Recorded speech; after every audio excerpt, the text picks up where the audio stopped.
आप देख रहे हैं जनवक्ता न्यूज, आपको रखे अपडेट। दोस्तों, न्याय की उम्मीद कभी कभी इतनी कमजोर हो जाती है कि वो टूटने की कगार पर आ जाती है। पूर्व बीजेपी विधायक कुलदीप सिंह सेंगर की सजा सस्पेंड कर दी गई। ताजा अदालती फैसले से आहत होकर देश के बहुचर्चित उन्नाव रेप केस की पीड़िता और उनकी मां इंडिया गेट पर धरना देने पहुंची। बलात्कार पीड़िता एक बेटी ये कहते हुए बिलख रही थी कि ये न्याय नहीं, अन्याय है। इसके बाद भी जिंदा रहने से बेहतर है कि मैं खुद को खत्म कर लूं।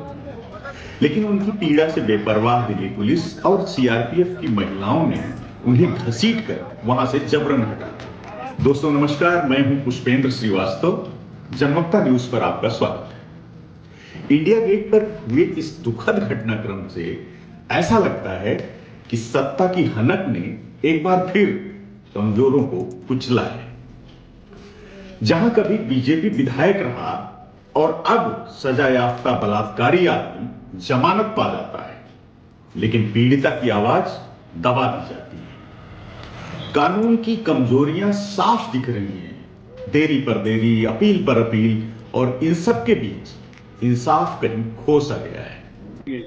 लेकिन पुलिस उनके पीड़िता और उनके साथ वालों को उठा ले गई इंडिया गेट से। धरना दे रहा हम घर तो उनका उन्नाव है, घर तो उनका उन्नाव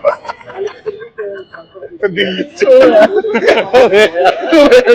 ये सिर्फ एक अपराध की कहानी नहीं, बल्कि सत्ता की क्रूरता और सिस्टम की बेरहमी की जीती जागती वो मिसाल है जो 2017 से चली आ रही है, जहां एक मासूम लड़की की जिंदगी तबाह हुई है और परिवार की चीखें आज भी इंसाफ के लिए गूंज रही हैं।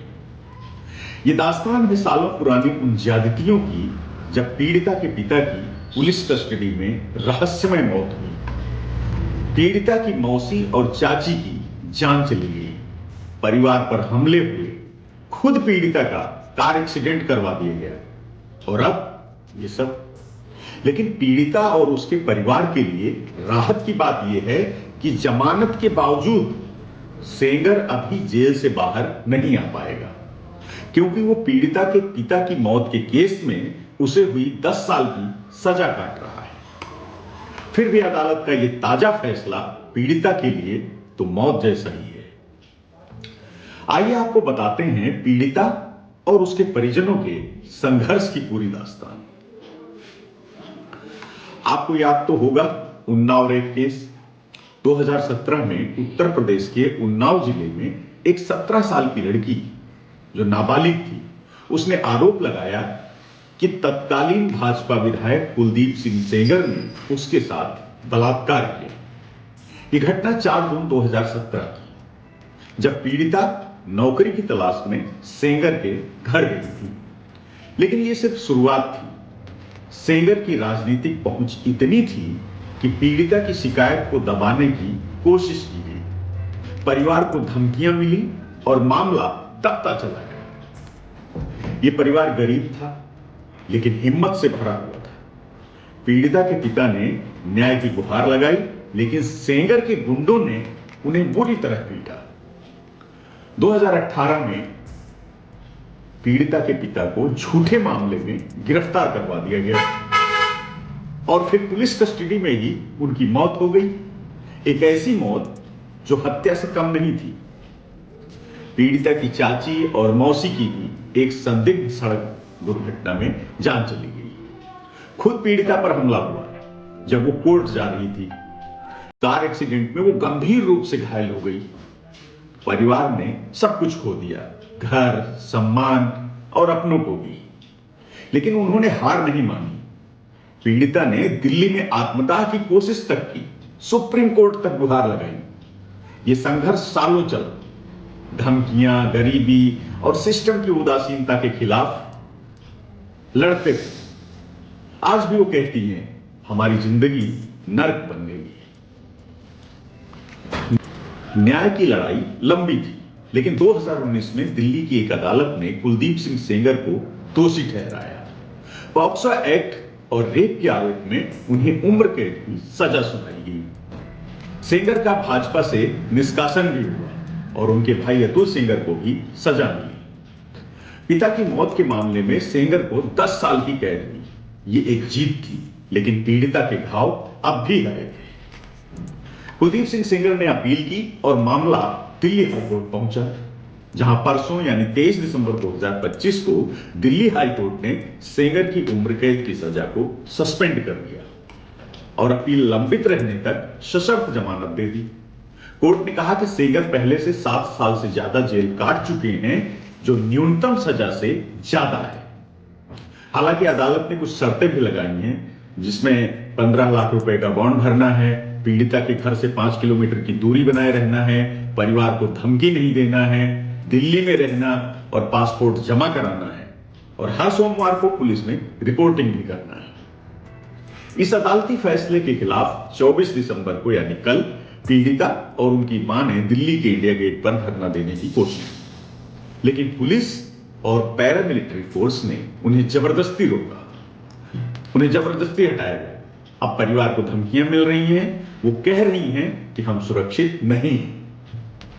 नेता विपक्ष राहुल गांधी ने इसे डेड सोसाइटी तक कह दिया। आम आदमी पार्टी ने भी इंडिया गेट पर पीड़िता के साथ हुई बदसलूकी की कड़ी आलोचना की। एक रत्ती नहीं दिखाई देती। जो महिला सम्मान के लिए आंख मूंद कर बैठे हैं, उनको रातों रात वहां से उठा देते हैं। कल का ताजा मामला कि किस प्रकार से सेंगर, कुलदीप सेंगर, जो कि उन्नाव रेप केस का मुख्य आरोपी है और ये कोई और नहीं कह रहा, इसको कोर्ट ने साबित करा, माननीय न्यायालय ने उम्र कैद की सजा कुलदीप सेंगर को सुनाई। और ना सिर्फ वो बलात्कार का दोषी था, बल्कि जिस बिटिया का बलात्कार हुआ था उसके पिता की हत्या का भी आरोपी कुलदीप कुमार सेंगर है। लेकिन कल उसको बरी कर दिया गया और उसके खिलाफ आवाज बुलंद करने वाली उसकी मां को सलाखों के पीछे डाल दिया। उन्होंने भी शासन दिया है कि बेटा आप परेशान मत होइए। उनके भी आंसू आ गए कि ऐसा देश का न्याय नहीं है, अन्याय हुआ है आपके साथ बेटा।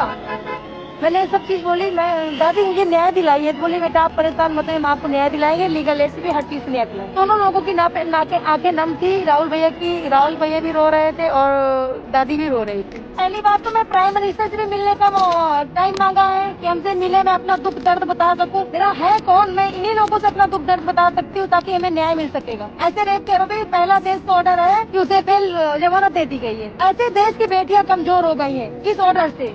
रेप होगा, 5 साल बाद निकल आएंगे, मार देंगे, परिवार खत्म कर देंगे, उनको राजा, वो तो राजा बन जाएंगे। दोस्तों, खबर है कि सीबीआई अब सुप्रीम कोर्ट में ताजा फैसले को चुनौती देने वाली है। लेकिन सवाल ये है कि कब तक चलेगी ये न्याय की लड़ाई। ये पीड़िता सिर्फ एक साधारण लड़की नहीं, बल्कि हमारी वो बदनसीब बेटी है जिसके आंसुओं में हमारा समाज डूब तो रहा है, लेकिन बेबस सा। ये वक्त है सोचने का, आवाज उठाने का, विरोध करने का और इस परिवार के दर्द में अपनी सहानुभूति जताने का। क्योंकि आज ये उनके साथ हो रहा है, कल इसी समाज में किसी और के साथ भी हो सकता है। आप हमें कमेंट में बताएं कि आप क्या सोचते हैं, क्या ये न्याय है या पहले ही पीड़ित और कमजोरों पर जुल्म की इंतहा।